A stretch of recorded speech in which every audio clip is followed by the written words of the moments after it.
I will call the meeting to order.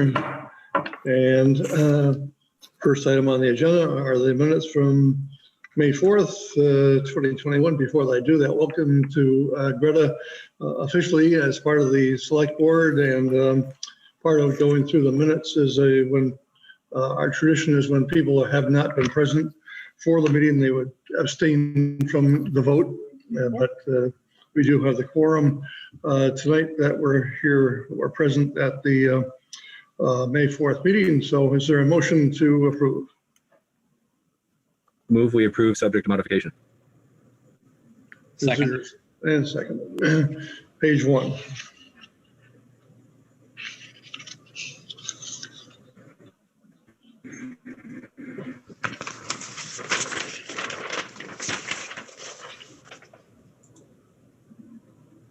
And page 2.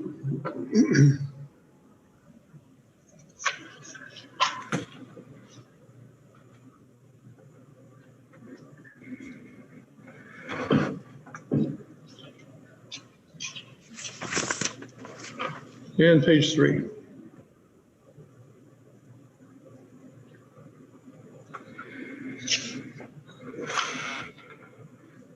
Hearing no corrections, then all those in favor of approving the minutes of May 4th, 2021, raise their hand. 1, 2, 3. And those who are abstaining, raise their hand.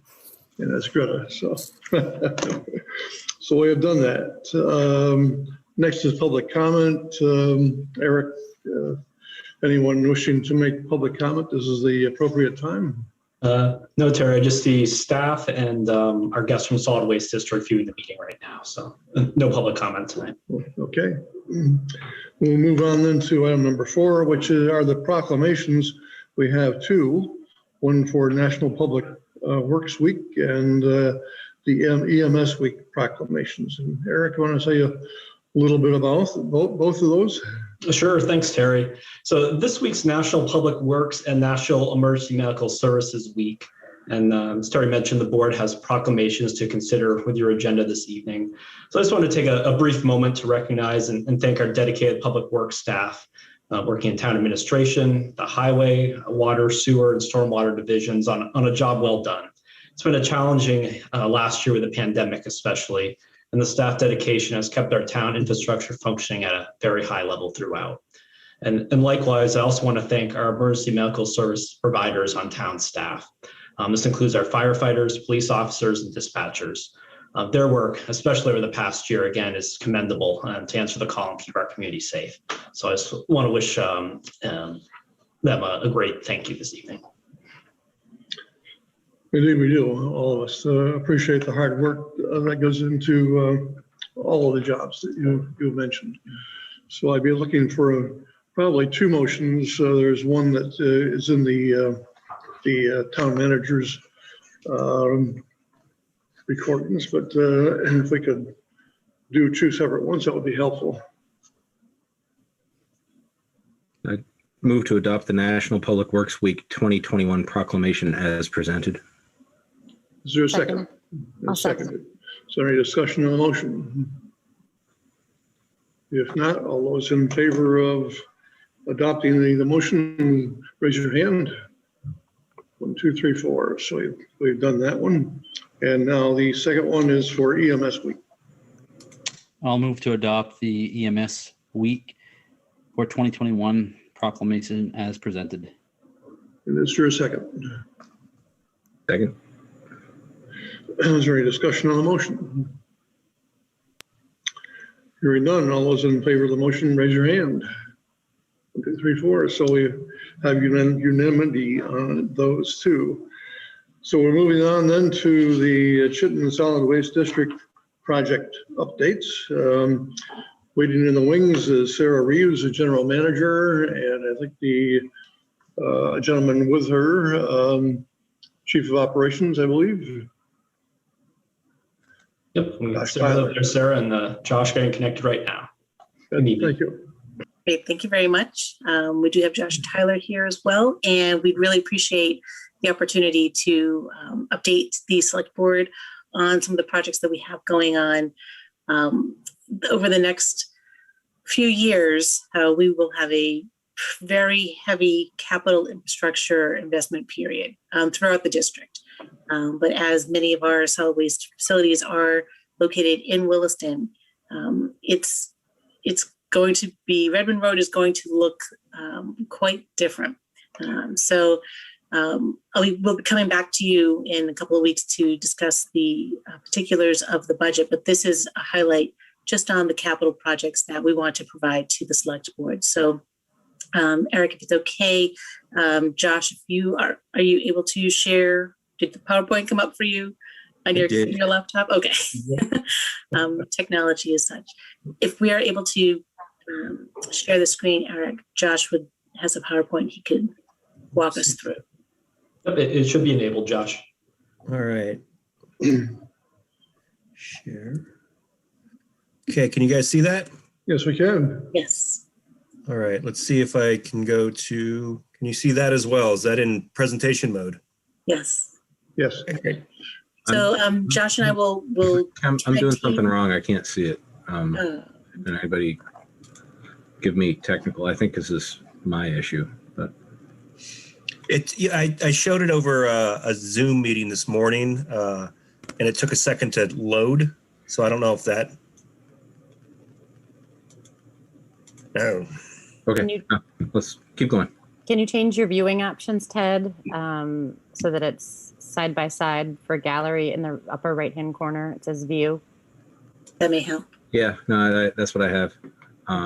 But that's okay. I've got. Oh, I have it now. Sorry. No, that's quite all right. Thank you for letting us know. And Josh and I will kind of tag team a little bit back and forth. So Josh, you kick it off, and then I will add as needed. Sounds good. All right, so I'll just be walking you guys through some of our major capital projects, all of them specific to Williston. So we'll be walking through kind of what we've done to date at our Organics Diversion Facility, or ODF, what our plans are moving forward there. And then we'll step into the Williston Drop-Off Center, our materials recovery facility, potential new administration building, and also our plans to bring Champlain Water District down Redmond Road to our Organics Diversion Facility for a municipal line extension. And stop me at any point if you have any questions. So here's the basics of Redmond Road. I pulled this off of the Chittenden County, one of the site maps, and this is just kind of a basic layout of everything and property boundaries down Redmond Road till the end. This is where our Organics Diversion Facility is, right here. It does take up a good chunk of space.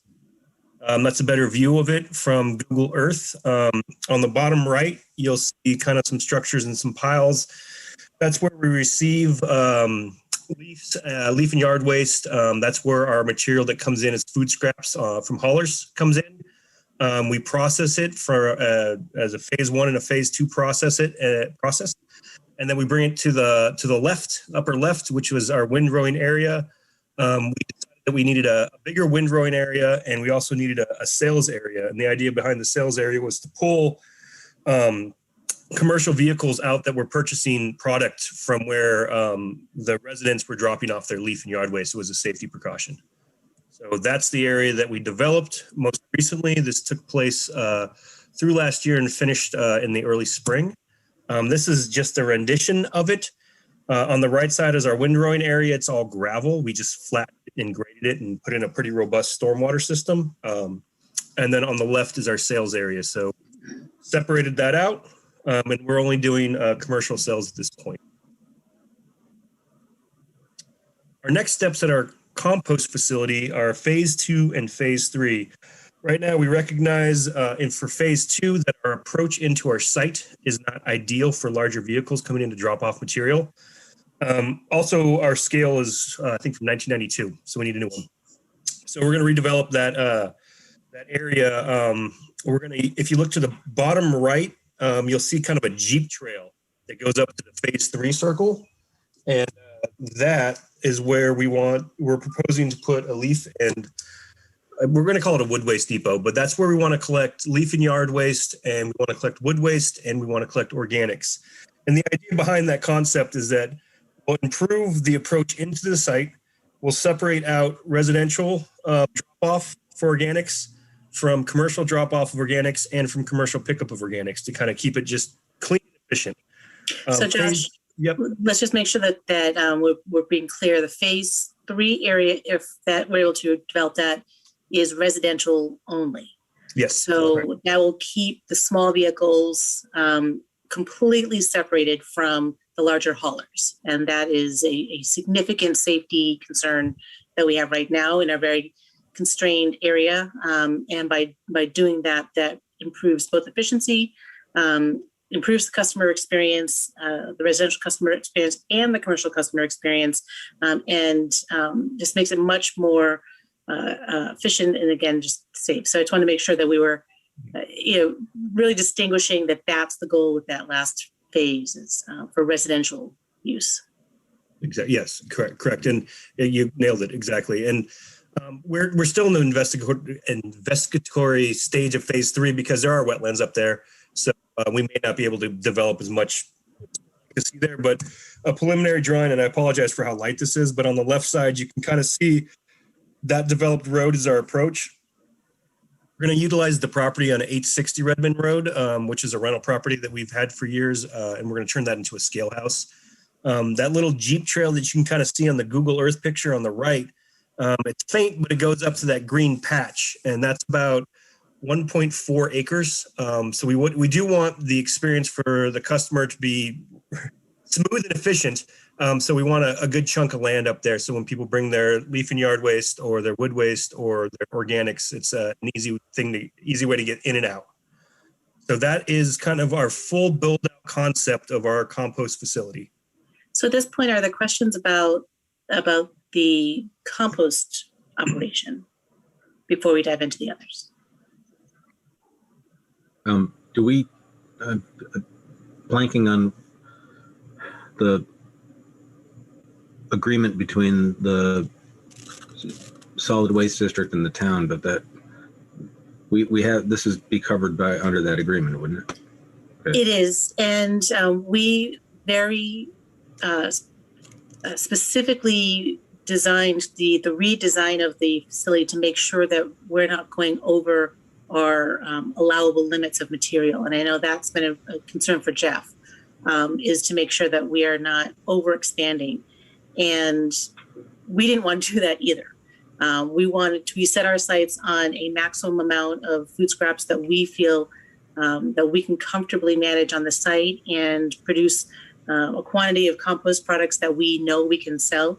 That was the other thing. We didn't want to be taking in 10,000, 15,000 tons of food scraps and then not be able to sell the material. So everything that we are scaling to now is that reduced number between 5,000 and 6,000 tons of material, and is geared towards safety and efficiency and flow. So we are nowhere near the upper limits of what we are allowed, and we are making sure that we never get there.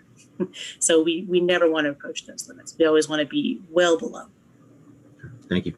Mm-hmm. Thank you. All right, hearing no more questions, I'll move on. And we can always come back as well. So Exactly. And I put the Williston drop-off center kind of specifically next. This is where it is. It's at the end of Redmond Road. It's next to the BATS transfer station. This is what it looks like on Google Earth. We have centralized a lot of our district materials management to this facility because it's the biggest footprint that we have. We've also realized that, our throughput, we've got some lines that are developing. So we're working towards making the experience and throughput process at this facility more efficient. So one of the things we're doing is we developed a new organics collection. So instead of having to wait in line to get into the facility to drop off organics, if you only have organics, you can drop it off over here in this area. It's owned right now.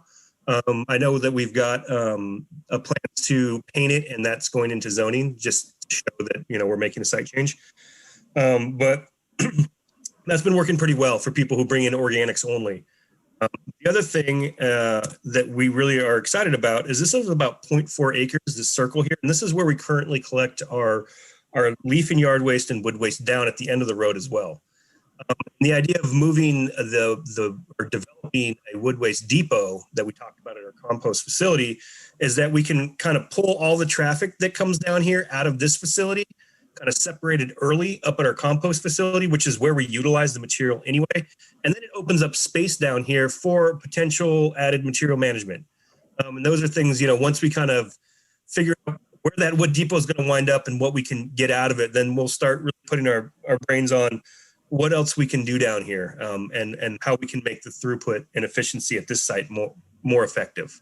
And that's something that we've learned a lot of lessons through COVID, and material flow has been a huge lesson that we have learned and continue to learn. And we're constantly trying to improve, again, the customer experience, but also safety throughout each of our facilities, and just making sure that we can flow people through. And when we had reduced down the services to each of the facilities, one of the things that people remarked on was how easy and quick it was to get through, and that it was actually pretty pleasant. They were frustrated they couldn't bring all of their materials to each of their drop-off centers, but they really liked being able to move through quickly and safely. So everything that we're doing, all of the improvements to each of the drop-off centers have that lesson learned in mind and at the forefront. So when Josh says, we're looking at, what are the additional materials we can add, it's not just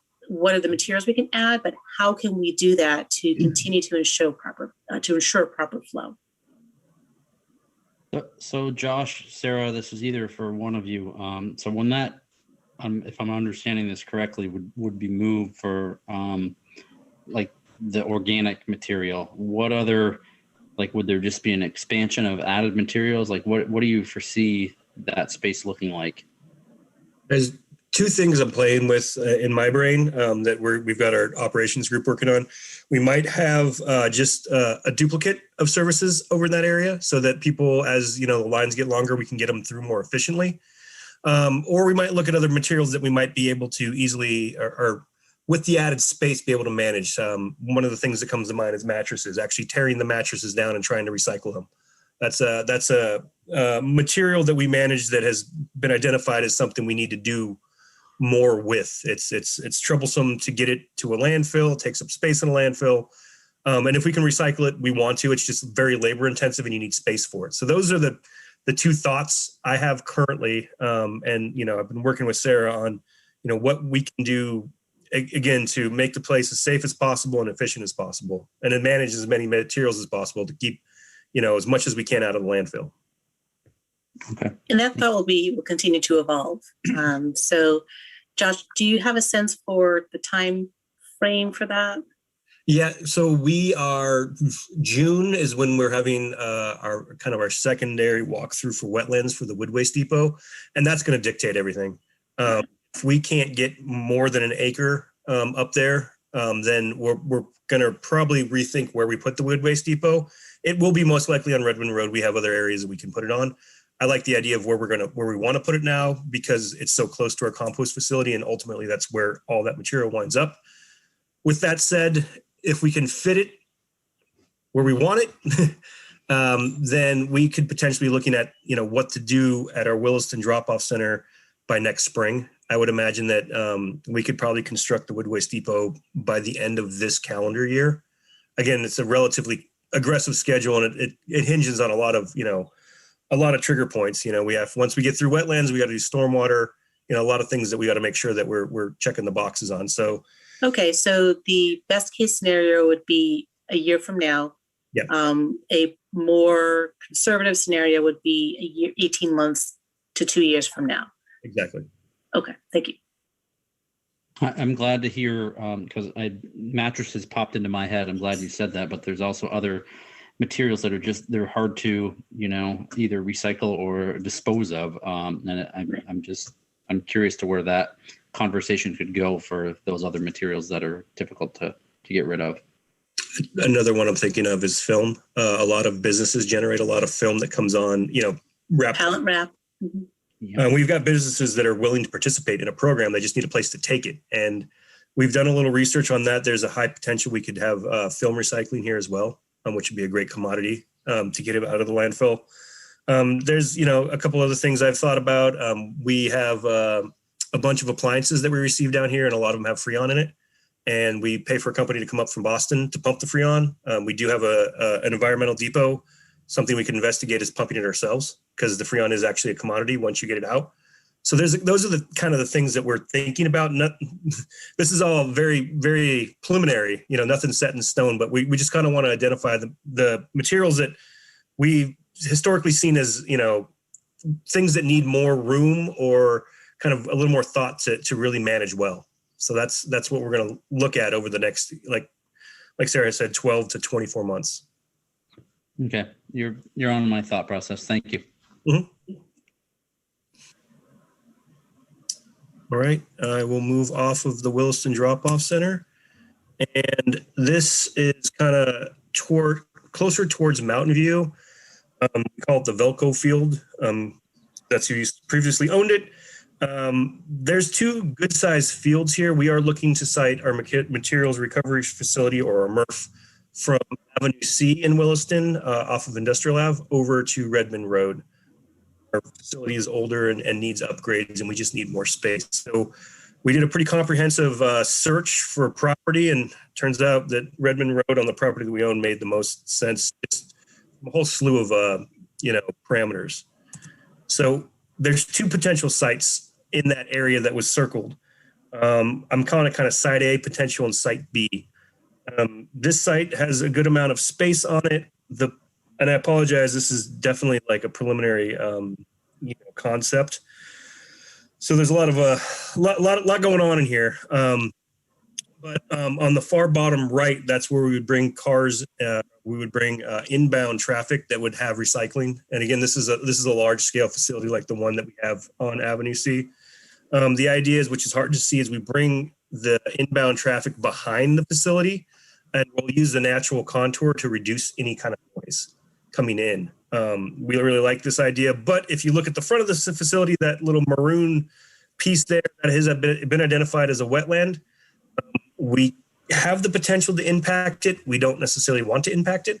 And we're going down our wetlands review for that particular area with one potential layout that we've developed over the last year. The other spot, called Site B, is next to right next to it. It's another great field, good open area. This is even more conceptual than the last one. What the idea is that we would bring people in, and it would be nestled up against the road that goes to the Velco laydown space.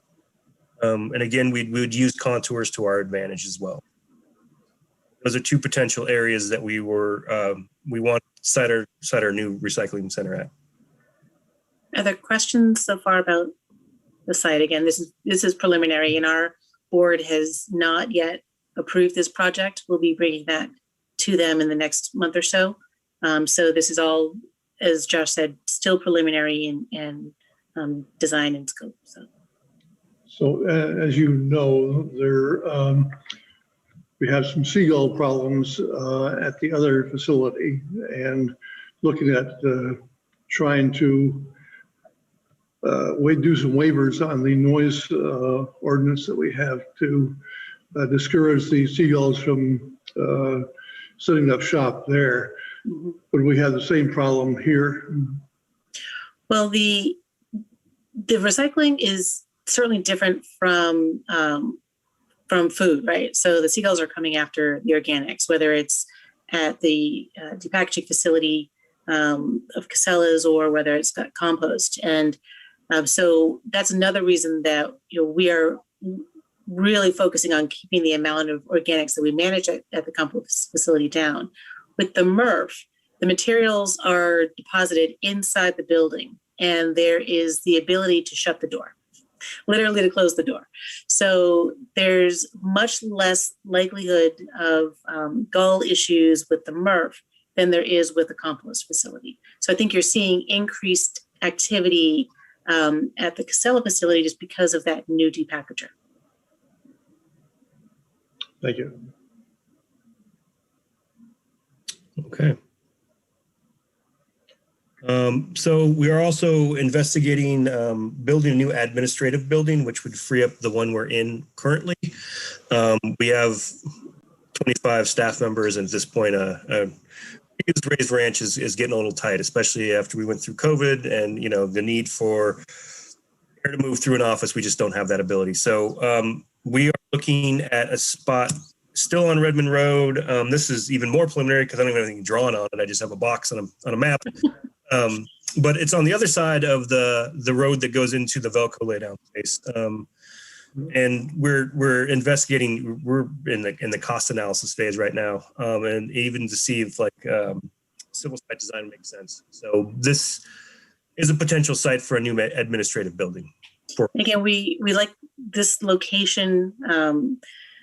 Putting it right in the middle of our two potential large operations, right? So ease of staff to be able to move back and forth between the operations, ease of tour groups to come in to tour the MRF, and then to just right down the road tour the compost facility. So a lot of really good educational opportunities for our kids, and then again, just to be able to have that the ease of going back and forth is very appealing. And as Josh said, to have a new, modern, efficient, energy efficient, healthy building is really important for us.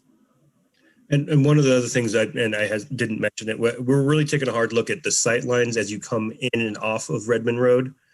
Right now, our administrative building is right around the corner, so there are some hairy moments. So when we developed our compost facilities new approach, and when we're looking at our recycling facilities kind of access on the Redmond Road, we're really taking a hard look at when you pull out, you can see a good distance in both directions. Right. And then last but not least, we are looking to extend the municipal water line down Redmond Road. As you turn down Redmond Road off of Mountain View, as you head towards the end of the road, you'll see an access road that gets you into the Global Foundries. That's right about there is where municipal water stops, which is where we plan on picking it up. And we're going to run it down the road to our compost facility at that 860 Redmond Road property. We'll feed water to that property. We'll also feed water to our compost facility because compost requires water, a good amount of water in the summer, when it gets dry and gets hot. To purchase it, and it just makes sense to bring this down. This will also, it supports our recycling center and our admin building. We'll have, outlets for those two as well. And Velco has showed interest in potentially wanting water to come up to their laid out space. So that's one of the projects we're also looking at right now.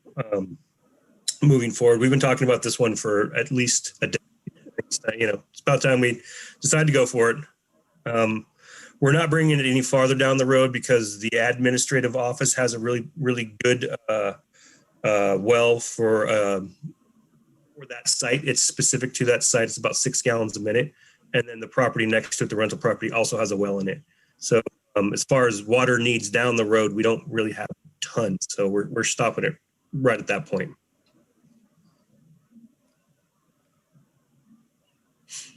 Josh, I think that's That's it. Okay, great. So we can release control back to.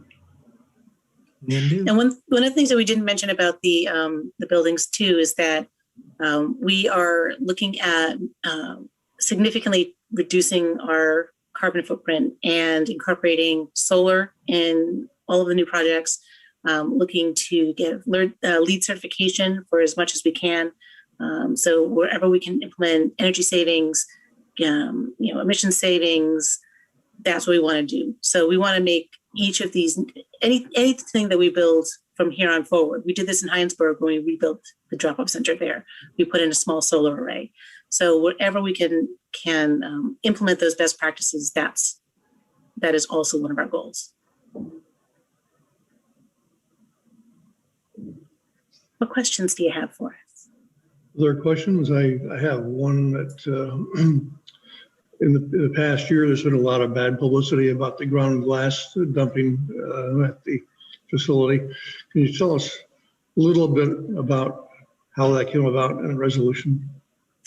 So the resolution was through consent order, as you may have read in the papers, and we disagreed with the state's allegations. But we do understand that the past decisions caused confusion and concern and mistrust in how CSWDs manage the glass through the MRF. But we are committed to moving forward with with our plans that have been underway for years, which was working to make the glass that comes into the MRF into a new product. Normally, we don't make any products at the MRF except for this. We turn into a processed glass aggregate. But the real goal for us is to create, go even further, and to create a replacement for sandboro. So that is what we're working with UVM and with VTrans on, creating the testing and the specifications for that product, because that would then replace an increasingly scarce natural resource in Vermont, and not just in Vermont, but throughout the Northeast. So we're really excited about continuing to work with the agencies and with the school. They're really excited about it. UVM is seeing this as a project that could have not just regional ramifications, but national. They're looking at it as a research opportunity that could really kind of put them on the map with this particular issue, which is really exciting. So we're definitely trying to make the best of a difficult situation. Where our glass goes now, we are still producing processed glass aggregate for use in a number of different applications. Wickham Quarry is still accepting that material for blending. When there's a material that we produce that does not meet that specification, so we send that on to other recyclers, whether it's in Massachusetts or when we have access to Quebec markets, we'll send it on to Quebec. So that's where we are now. Thank you. Sarah, I don't want to harp on it too much, but that ground glass issue was, my understanding of it was that there was something along the lines of 15,000 tons of ground glass that was like dumped over a bank on Redmond Road, and then the state was told that was actually that glass had gone somewhere else. So I know that your entity doesn't agree with the resolution, or you entered in the resolution, but you did so as a tactical and strategic thing. I get that. But I'm just wondering, was there a management issue? Was there a change in administrative policies to make sure that something like that doesn't happen again? Well, there is a different approach. Josh, when he took over the MRF, when I asked him to do that, he made glass a priority and making sure that we are advancing onto the sandboro, because that really is, I feel in my professional capacity, I've been in solid waste for almost 20 years, that is the best outcome for MRF glass. So it is a different management approach. I think you've seen that from me over the past few years, that I have a different take on things. And we are trying to move forward in using best industry practices, using new technology whenever we can, and making sure that everything that we're doing is being done in an environmentally sound and an economic manner. So having said that, I will also say, we were participating in this process in good faith, and we were respecting the process. And there were certain parties that were not directly involved, so did not have all of the information and were making speculations. And those speculations are what took hold in the public.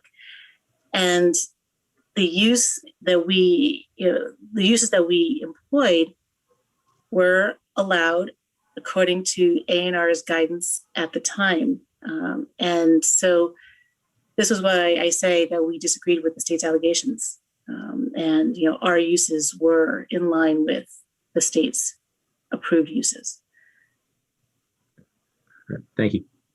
Thank you. Any other questions for Sarah or Josh? Seeing none, we'll see you in a couple of weeks to talk about budgets. You got it. Thank you very much for your time. I Thank appreciate you. the opportunity. Thanks. Thank Take you. care. Good night. So we'll shift gears to the fiscal 21 revenue forecast update with Eric and Shirley. And if you can plug Shirley back in, here she is right now, and take it away. Thanks, Terry. I'll just kind of lead things off here, then I'll have Shirley do most of the update here. So we've been providing the board with a revenue forecast update. We've termed it throughout this fiscal year with COVID, especially getting going last fall. We really didn't know where our revenue was going to fall this year with a lot of unknowns. As you recall, we made a lot of adjustments on the expense side of the budget to try to remedy what we anticipated as a large revenue shortfall. So we're here tonight to share good news with the board and the community that this forecast will show the town's in a stable position. It's able to weather the fiscal challenges brought on by COVID-19 to date by our approaches of scaling back expenses while our revenue outlook was uncertain. So I'll turn over to Shirley to do a walkthrough for the board now, and I have a couple other items to just think about as we go through it.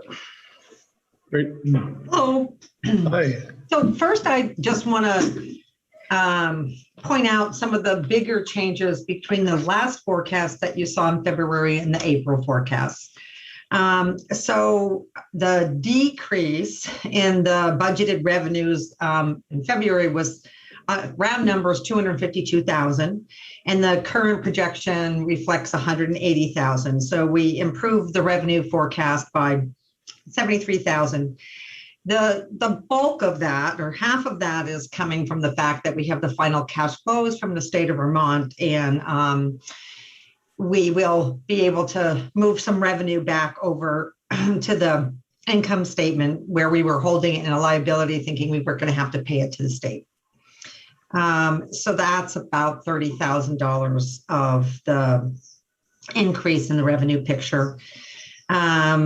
Reviewing the budget actuals between the two, when we looked at permit fee revenue, it's doing better than we projected, so we increased that by 15,000. And this last one was we increased revenue by the 15,710, but that's really has an offset to it in expenses. That's the amount that we get from that as part of the budget process. We get from the impact fees to offset the sidewalk bond debt. So we used to just post that against the bond debt and reduce our expenses. So now all we're doing is we're showing our expenses gross and our income gross. So, and that's in line with some of the suggestions that came through from the audit. So I just thought I'd reflect it here as well. In terms of the forecasted expenses, at February, we had decreased expenses by 569,000, and now we're at a decrease of 749,000. So we decreased our expenses by another 181,000.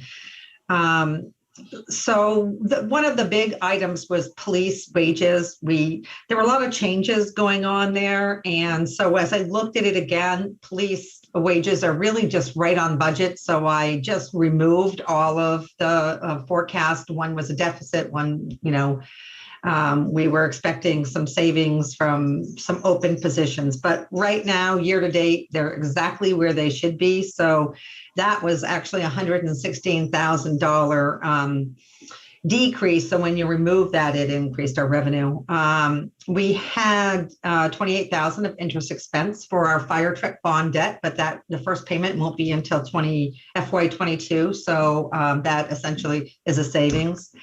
Talked about the sidewalk bond revenue already. Our workman's comp is going to be, we have our final numbers from VLCT, and it's going to be less than we originally projected for the budget. And the last thing we've known, and I think I just forgot to include it in the prior versions, was the form-based code. We had 55,000 in the budget, thinking that project was going to be done, but it's not. It's going to roll over to FY22. So we expect to spend about 25,000 and have a 30,000 favorable variance to budget.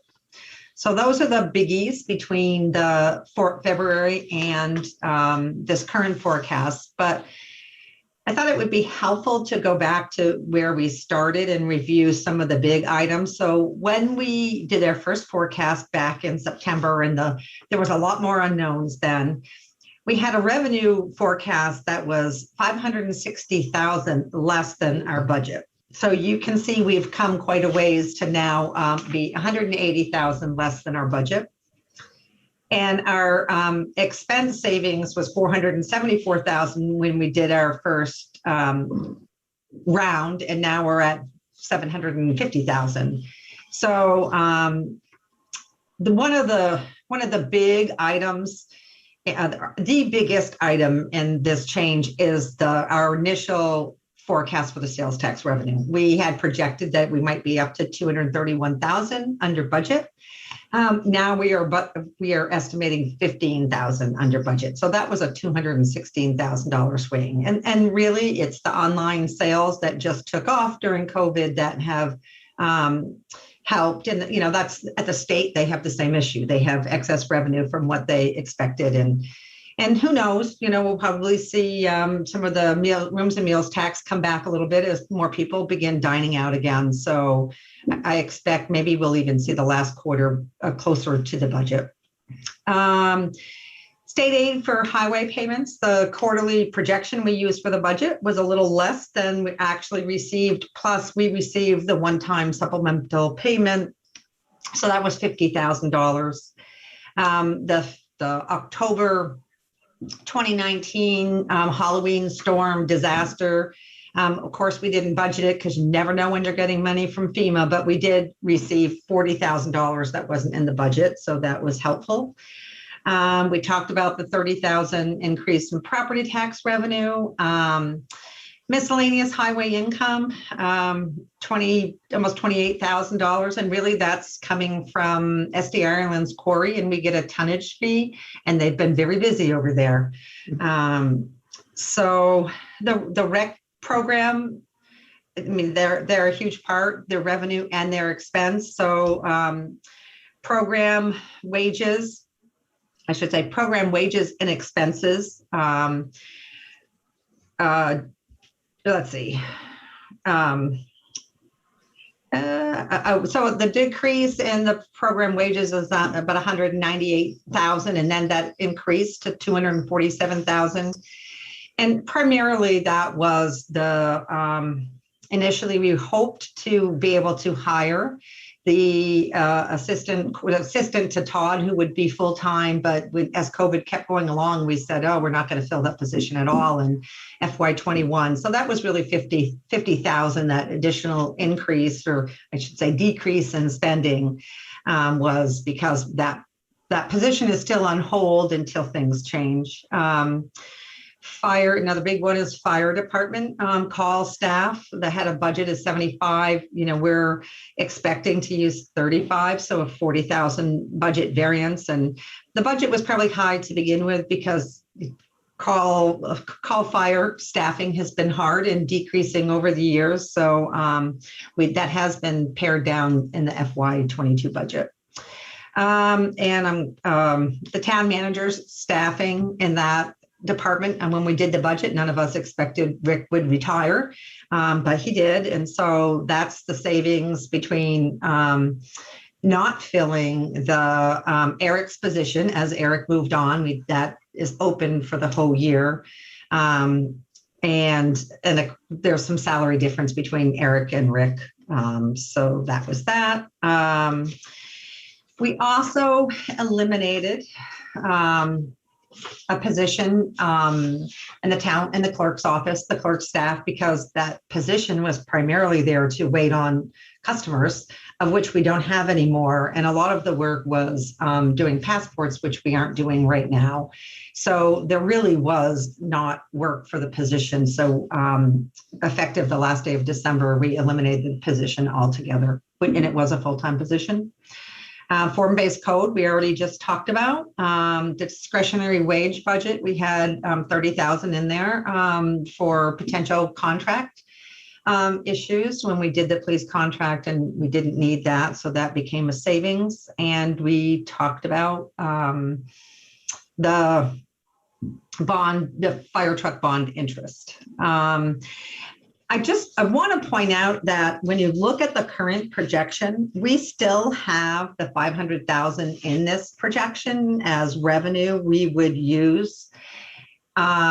So we clearly aren't going to need all of that money, and we won't know exactly till the end of the year when we see everything shake out. But I highly doubt we're going to touch a fraction of that money we had said we were going to use from reserves to help, keep the tax rate down.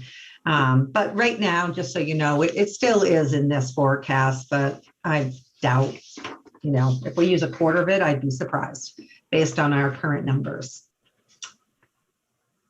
So did you want to follow that up, Eric? Or questions maybe first? I'll pause if the board has any questions for you, Shirley. Yeah. So Shirley, sounds like really good news from what we were possibly anticipating for a shortfall. It sure is. Yeah. Okay. Thanks. So if we're not using as much of the fund balance, which is good, Yes. We're still way over the amount that we set as the amount to have in that fund balance, right? Yeah. But you're going to be doing something, looking at the fund balance sometime in the near future. I think I heard that before. You did. It's on my project list. Okay. Yes. One item as we take a closer look at this, and this $500,000 to offset tax increases been the town budget for a number of years now, and we always seem to find a way that we don't need to tap into those funds to offset at the end of the year. Mm-hmm. But as we take a closer look at this and over the next month, one thing staff may bring back to the board to consider is, you may recall in FY20, we deferred funding the Environmental Reserve Fund based on where we were with COVID-19 at that time. So the board could consider assigning a portion of the fund balance to transfer into the ERF to make up for that shortfall from FY20 and potentially some additional funds as we take a closer look at it here. Well, I expect you to maybe necessarily know this, but what is the Environmental Reserve Fund at right now? I believe, hold on, I will tell you. 230.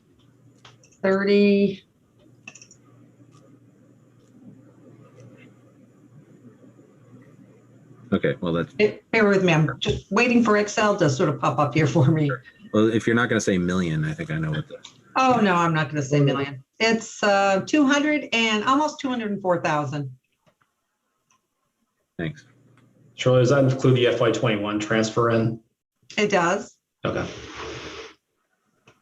So it's down considerably from where we used to be. And if we have any great opportunities that they would go wanting. Yeah. Did buy a forest. Yeah. Yeah. The other items as I want to mention briefly on this, a lot of these savings we were able to mindfully cut back some expenses, but some of these were also as a result of COVID operationally in the budget to lead us where we are. So given this, there's been some additional staff funding requests for the close of the fiscal year I've been taking a look at to authorize, understanding we're well within our budget right now and within their department budget. So we got a little bit of additional spending, but nothing exorbitant before the close of the fiscal year here. And Shirley, Bruce and I sat in on the ARPA funds webinar VLCT offered today. It was a good overview of the federal aid package for COVID. We're sifting through that guidance still. It's quite a lot to it. We hope to bring to the board in the near future an overview of the ARPA funding and discuss an approach the board would like to take for the town to look at how to utilize those funds.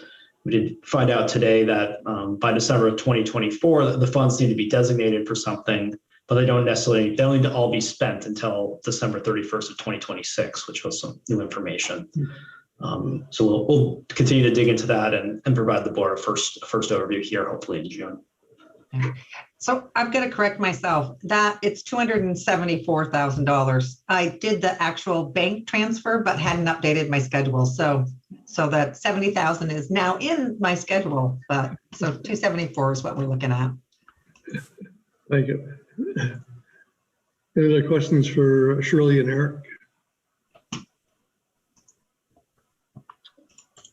Okay, let's move on to the line item transfers.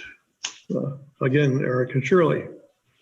Sure, I'll have you kick this off. You can just kind of set up for the board why we've done this in the past and kind of what we look at moving ahead. Sure. So in the budget, we have always created a discretionary account where we have merit in there, where we've had like the contract wages and the merit pay, so our 2% merit. We've dumped it in there because merit isn't actually something that everyone's entitled to necessarily. So then once that merit pay is approved or distributed to the employees, then we have done this line item transfer to move it out of this discretionary jail account into each of the departments. That was another recommendation of the auditors, never to use a discretionary account. So this FY22 will be the last time you'll see this line item transfer for the general fund. But this will be the last year you see it for any of the utilities, because we've already, when you see the utility budgets, we just put longevity, merit, and salary all in the wage account. So there will be no line item transfer for them next year. So I can Eric, do you want to talk about your menu or your memo? Memo, sure. So, given everything this year has been a little bit different with COVID, normally the board would consider these in the fall. Decision last June and July was for these are employees who are non-unionized. The decision was to do a 1% merit increase at that time instead of the 2%. Knowing a lot of the budget was uncertain, this was one area to potentially defer to find some short-term savings. Given where the town's position is tonight, staff is confident that we could offer this 2% increase for non-represented staff this fiscal year. My recommendation for the board to consider is these line item transfers would reflect the full 2%. And what staff would do is apply that extra 1% as a one-time lump sum payment for employees who are non-unionized, who are employed by the town as of last July 1st. Thinking is this is employees who would have been employed, who would have received an increase in their base wage over the whole year. And this would pay that 1% in a one-time lump sum this June. You may recall for the FY22 budget, we budgeted a 2% merit increase. So if we were to apply the merit increase as a base wage increase, the cascading effect in FY22 wouldn't be budgeted at that point. So I see this as a middle ground way to provide these employees with the rest of the merit pay and within our FY22 budget planning at this point. Thank you. Questions for either Shirley or Eric? If not, we do have a motion proposed to do essentially what the memo says to do. I'd move to approve the fiscal year 2021 line item transfers as presented. I'll Is there a second. second? Seconded by Greta. Is there discussion on the motion? Hearing none. All those in favor of the motion, raise your hand. Unanimously given, 4 votes.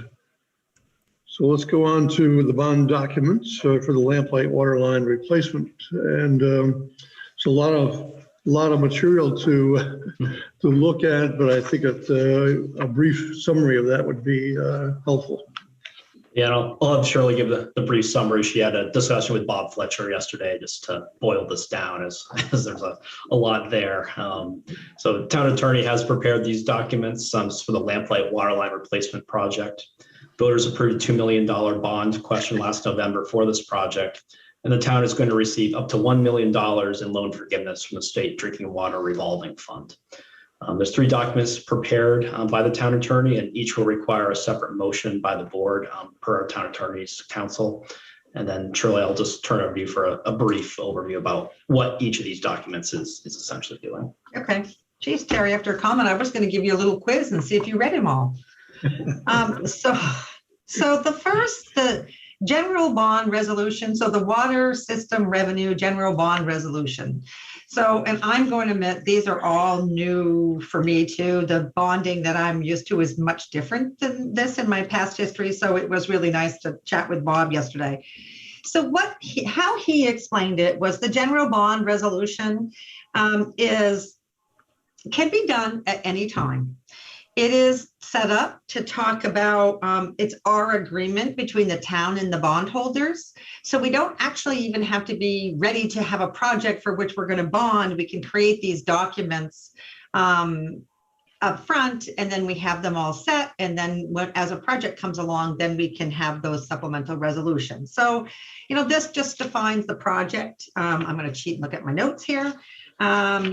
It talks about how we'll maintain the system, how we'll set rates to meet our operating and our debt service. It describes the authorization and the issuance of the bonds in general, and then it refers to these supplemental resolutions. So that's it's called resolution and certificate. No, I'm sorry, it's called the Water System Revenue Bonds Series 2021A resolution. So this is the document that would be created each time we want to reference the general bond resolution. So this is for a specific project.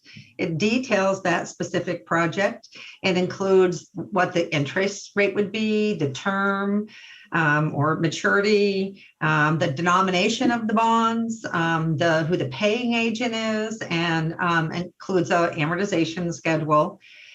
And the most important thing for you to know right now is that you're looking at a document that is not going to be able to be completed entirely until the project is done. So we know that we have $2 million that was approved, and we can't exceed the $2 million, but the way the funding works through the drinking revolving loan fund is that they're going to match. Our subsidy is going to be the 75% and the 25%, but it's based on the actual cost of the project. So if the project is less than 2 million, then these documents will be written for the exact amount we need. So so you will be signing the last page. All of you will sign the last page, and then what will happen is this document will stay with the attorneys, Stitchell, Fletcher and Page. They keep them in trust, and then when this process is done, they will just really insert the correct information and insert those pages, and the last page has signatures, so they're just going to insert the new pages, and then we'll provide copies of those final documents back to the town. And then the loan agreement, this is the contract between the town and the bond bank. So again, this just details the when the payments are due, the interest rates, the administrative fee, the maturity information, how the town can request reimbursement of our project cost. It also includes, compliance steps that we need to make sure that we follow, and has a project description. And this document, Terry, will only be signed by the chair of the board. So unless you have questions, that's all I had prepared.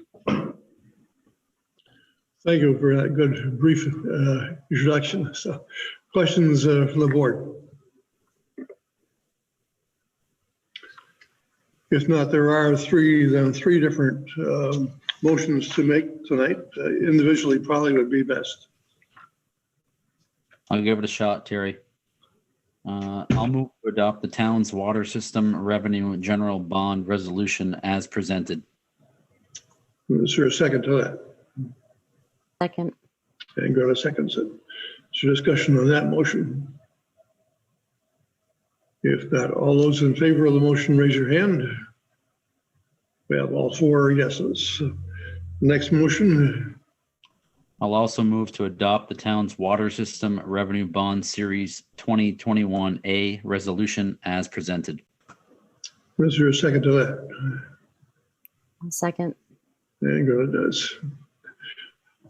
Is there any discussion on that motion? If not, then all those in favor of the motion, raise your hand. Again, 4 votes yes. And the last motion. And I'll move to adopt the authorizing resolution and certificate for the town's water system revenue bond as presented. Is there a second to that? I'll second that. Very good. Any discussion on the motion? Hearing none, all those in favor of the motion, raise your hand. And again, we have 4 votes yes. So thank you very much. And now we'll move on off of all the bond stuff to the stormwater, the water, and the sewer fund budget. So let's start with the stormwater. Eric, I think you're going to lead off, and I believe Christine is good to be on to talk about this. Yep, I'm getting Christine connected here and Bruce connected as well. Oh, good. Okay. And I'll have a public works staff really walk through the budget, and Shirley and I are here for questions as we go. And I think Shirley may try to share the screen here as well. And but before I forget, for these bond documents, there is the one that requires the full board's signature, and I'll leave it on the mailboxes here in the town hall for the board to sign when you have a chance. So, Now, Eric, do you want me to go ahead and share the? Do you want me to share the screen, Eric? Welcome to Bruce and Christine. So Christine will be walking us through the stormwater fund budget. I'm just here for support for that one. Yes, and thank you, Bruce. Good evening. Christine Doherty, Stormwater Coordinator with Public Works Department. I'm happy to be here with you this evening. Thank you very much for the opportunity. So we are, happy to say to start off with that we are not going to be looking for any increases in the stormwater fee this year. So that's, I think really a positive start to the budget discussion around this program. We're looking at a small but steady increase in our stormwater user receipts, which is reflective of the growth that we're seeing here in the community, and it's a positive, positive growth. We're looking at approximately 800,000 for our operating budget this year. We're not anticipating any planned or significant changes in the budget this year from last year, but you will see some increases, such as in our consulting services. We're asking for additional funding there for the Blue Williston the Blue Williston program that we piloted in 2020. So we're asking to place that money into the consulting, under the consulting category. The Blue Williston program really helps to support our program meeting our MS4 obligations. So we feel like that'd be a good place for that. We also, are continue to do some planning with the phosphorus control plan. That's going to be a requirement of the new MS4 program. I'm sorry, Shirley, I see your. All right. Yeah, trying to get there. Yep. Here we go. Nope, sorry. So you can see here, we have some expenses that are associated with the phosphorus control plan that came with the MS4 permit. We submitted a plan for review by the state for that recently here with the April 1st filing. And then, the 3-acre permit has also been implemented. And so while the town has the MS4 permit that we have obligations to meet requirements for, we also are co-permittees on operational permits. So, when we look to renew some of our permits, there may be additional requirements to the stormwater infrastructure that will be requiring, updates and maintenance in the near future. So these are the things that we're looking at on the near horizon. And then just wanted to provide a quick update as well with some of the expired stormwater permits identified in our flow restoration plan. Those continue to be returned to compliance and re-permitted. So happy to see the progress continuing on that. The Allen Brook Flow Restoration Plan is one of the capital improvement line items, and we'll continue to need to make our efforts towards meeting those compliance with that program. So I think we've made a lot of progress over the last couple of years, but we still have some more work to do.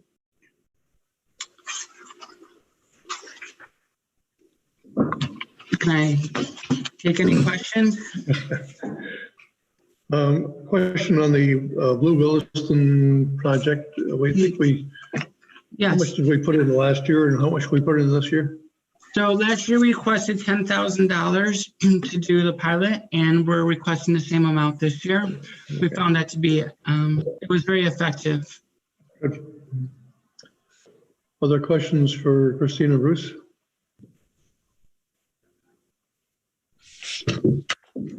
If there's not, then there is a motion suggested.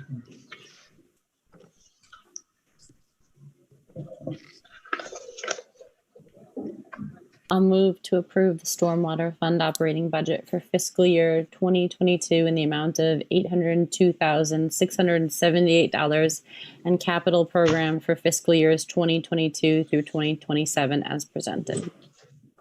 Is there a second? Second. Is there any discussion on the motion? All those in favor of the motion, raise your hands. Well, I see on my screen I can see two, but I presume that we have all four voting yes, if that's correct. Everybody. Yep. Okay. Yes. Good, thank you. So we've approved the stormwater budget. Thank you very much, Christine. And Thank we'll you. move on to the water fund budget. And Bruce, you're doing that? I am. Thanks, Christine. But I've got it backwards here in my packet, so it'll take me just a second to get to the water fund balance. I mean, the water balance, water. Okay, here we go. Water department. So, Sorry, Bruce, can you see the water budget up on the screen now? oh yeah. Okay. So the water budget for this year, my letter of transmittal explains a little bit about it. We're seeing a 3.42% increase in the wholesale rate from the Champlain Water District. And I just point that out to let you know where some of the increase comes to for our budget as we increase the retail rate. The good news is that Right there. FY21, the wholesale rate increased, but we were able to keep our rate increase flat. We didn't ask for a rate increase last year because COVID was coming along. I'm not really anywhere on the sheet right now. Yeah. I'm just talking about my letter transmittal, trying to explain a little bit about those things. But for FY22, we are looking at an increase of 1.39% in the retail rate. Still a fairly low increase. But when you have 1 year where you don't do any increase, it's going to start catching up to you a little bit. And I don't have the memo with me, but I have a memo ready to go to Eric once this is approved, if it's approved. That'll show that over the past 10 years in both water and sewer, we've had years, 2 or 3 years where we've had 0% increases. And that's all well and good, but what that means is eventually your increases go up a little bit more because things do start to catch up to you. Yeah. So anyway, even at a 1.39% rate to the increase in the retail rate, we still will be able to make a little bit of contribution to the water fund balance of $40,485. So the rate increase. Water department. What are those boxes, Shirley? Want me to go to the boxes? Yeah, please. Yep. I want to go right to where the rate increase is for the to go down, not any of these. Basic use, nope, not basic user charge. Yeah, the user receipts right there. I'll show you that we're going from 503 per 1,000 gallons to 510 per 1,000 gallons in water. So it's a 7-cent increase is what 1.39% equates to. That is the biggest change, obviously, in the water budget. So if there's anything in particular anybody would like me to talk about, I'm certainly willing to do it. But that's our proposed rate for fiscal year 22 for water. Any questions for Bruce on this? That's a very modest increase, so that's always good. There is a motion suggested for this as well. Move to approve the water fund operating budget for fiscal year 2022 in the amount of $1,309,245 and capital program for fiscal year 2022 through 2027 as presented. Is there a second? Second. Is there any discussion on the motion? If not, all those in favor, I think we'll do a voice vote. Say aye. Aye. Aye. Aye. Aye. Any opposed? I heard 4 ayes, so I think we're in good shape with that. And so thank you very much. And lastly, Bruce, the sewer fund budget. Okay, the sewer fund budget, we're only seeing a very slight increase in our wholesale rate to the plant this year of 0.93%. So the retail rate, though, we were not able to hold quite as well. In the sewer fund, Bo's getting ready to go off, so excuse me a minute if he starts barking. Sorry.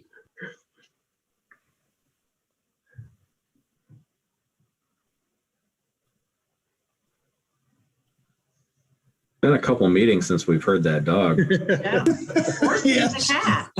Sorry about that. The cat's laying over there on the floor, but anyway, let's see. So yeah, for the we're looking at for fiscal year 22, the retail rate increase is going from 712 to 749 per 1,000 gallons.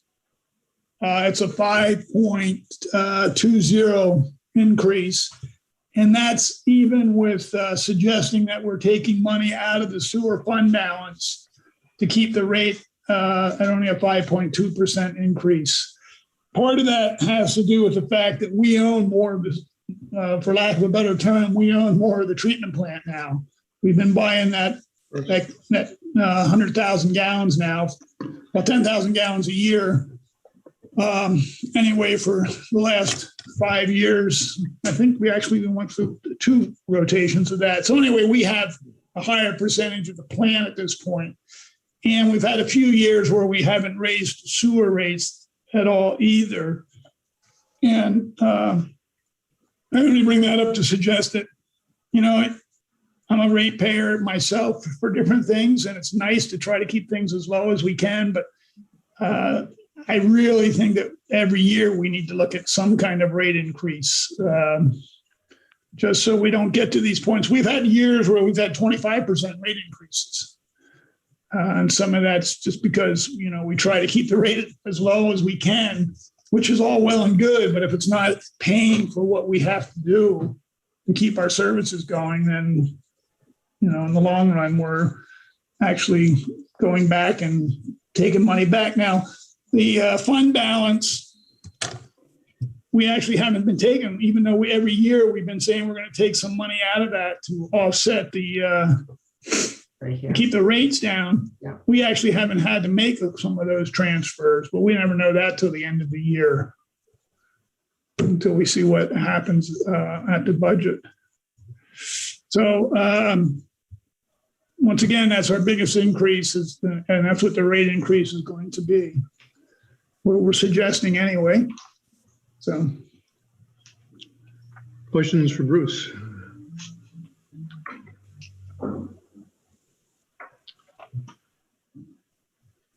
If there's no questions, then a motion is again suggested. Move to approve the sewer fund operating budget for fiscal year 2022 in the amount of $1,882,732 and capital program for fiscal years 2022 through 2027 as presented. Is there a second? Second. Is there any discussion on the motion? All those in favor of the motion say aye. Aye. Aye. I hear three. I Aye. hear four. And I hear four. So good. Thank you very much. And you can, if I could real quick, Terry, please. yes, First, just tell you all thanks for your support once again, but also thank you for recognizing the National Public Works Week with the proclamation. We actually today, for the first time in a year and a half, had everybody together and took a picture, and even asked Eric to come out and be in the picture with us. So and Shirley took the picture for us. So anyway, even just for myself as a department head, it was really quite nice to finally have everybody back together. I mean, it's been a long year. We're not over this thing totally yet, but I'm really proud of the crew and the work that they all did during this COVID, and with the support of the town, obviously. But anyway, so I just wanted to tell you thank you from Public Works. and we thank everybody in the Public Works Department as part of that resolution for the hard work you've done and under tough circumstances, certain for a year now. I didn't know Christine was still on, or I wouldn't have said all that. No. So thank you again, and we'll move on to complete our business here with the manager's report. Thanks, Terry. And see, I just have a couple items from my written report this evening. Just pull up my notes here. I think I mentioned earlier we're starting a review of the ARPA funds. Did that webinar earlier today. We hope to have an update for the board here moving ahead. It is about 150-page document with the Treasury guidance here. So VLCT did a good job in helping to boil it down a bit for us, and they've got some good strategies for us as a community to think about that they're able to provide guidance on. And VLCT has received some funding to hire a position in the next few years to directly help towns in working to set up these aid programs and answer questions. So there'll be a good help available from our partners there. And then I want to provide an update on Independence Day celebration this year. So I'm pleased to announce that tentatively we're planning to do some activities for Independence Day this year. This is, I hope, certainly welcome by the community after needing to cancel last year due to the pandemic. So what staff is working on is be on July 3rd on Saturday. We'll be having the parade at 10 a.m., traditional route from the Johnson Farm down the Old Stage Road. One difference, we likely won't have judging this year, but we encourage a lot of people to participate in the parade as usual. There'll be information on the rec department website, I believe this Friday, for signing up for folks to get their names in ahead of time. And I know we have flexibility leading up to the parade as well, but encourage folks to register early to help Todd out, who organizes all of that. And then we are going to plan on the fireworks display this year around 9:30 or so at dusk. And we are going to have a change. We're going to move the location of the fireworks to the Williston Community Park behind Williston Central School this year. had a staff team with our public safety leadership and Todd and myself take a look at this. And we found this location will provide a lot more open green space for seating, some more means for biking, walking, additional parking available for folks. And talking about this with the town, we have done fireworks so long ago at that location. So we're hopeful this may be a good permanent change in the future. We may be able to have some other events, utilize the space for further activities, maybe additional food vendors moving forward. But we'll look to see how it goes this year. We've got a good plan with the vendor. And so we'll be looking to offer that on July 3rd for the community. Some of the other events that the town's traditionally done on the green, we're just going to scale those back a bit this year with the pandemic. And other community groups that have sponsored events would be encouraged to still hold those events and on the town green or at other times. For example, the band concert, Historical Society open house, ice cream social, and the town will help coordinate that and market the events. And we just ask those groups will organize those and make sure they follow the current pandemic safety guidance that's out there. So we're hopeful we can proceed as planned. I know things are looking good right now, but certainly if we need to make a change for public health reasons, we would need to do so up to the day of the event. So we'll don't want to be pessimistic, want to be optimistic. So I'm glad we're in this position, and welcome the community to take part in our Independence Day celebration coming up in July. That's all I have for my manager's report this evening, Terry. Any questions for Eric before we go on to other business? All right, other business. We have a catering permit, I'm told. It's been a long time. Yeah, for first time in a long time, we have a catering permit. It is for a wedding reception at the Isham Family Barn on June 26th. The caterer is Gemini Incorporated, doing business as the Poorhouse. This is an approved wedding venue location. There's staff recommends the board authorize a motion for approval this evening. Any questions for Eric on this one? A motion would be in order then to approve it. So moved. Is there a second? Second. Discussion on the motion. All those in favor of the motion say aye. Raise your hand. 4, good. We've done that as well. Eric mentioned 2 weeks ago that the charter change was approved in the House with just the one issue going forward. The Senate did likewise and approved it and sent it to the governor, and would anticipate the governor would sign this within the next couple of weeks. So that'll be a done deal for this particular year. Any other business that we need to take care of tonight before we go into executive session?